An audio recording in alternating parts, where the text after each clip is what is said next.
नमस्कार मंडळी, कशा आहात? मजेत ना? मजेतच राहा। आज आपण टिफिनसाठी झटपट अशी भाजी बनवणार आहोत। ज्या वेळेला आपल्याकडे भाजी काहीच नसते त्यावेळेला ही झटपट भाजी नक्कीच करून खावी, खूप टेस्टी लागते। इथे आपण फोडणीला तेल घेतले, त्याच्यामध्ये जिरं टाकले, एक मीडियम साईजचा कांदा घेतला, तोही परतून घेतला आणि याच्यामध्ये एक बटाटा घेऊन त्याच्या काचऱ्या केल्या।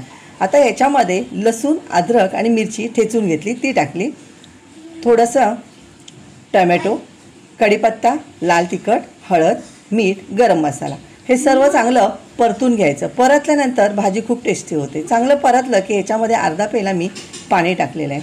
पाणी टाकून 2 मिनिटं चांगलं शिजवून घ्यायचं। हे शिजल्यानंतर बघा बटाटा पण अर्धा आपला 80% जवळजवळ शिजलेला आहे। आता हे शिजल्यानंतर त्याच्यामध्ये वरून डाळीचं पीठ टाकायचं आणि खूप सारी कोथिंबीर टाकायची आणि 2 ते 3 मिनिटं चांगलं झाकण ठेवायचं। वाफले चांगलं बेसन की ते परतून घ्यायचं। भाजी आपली इथे 2 ते 3 मिनिटांमध्ये चांगलं परतून तयार होते।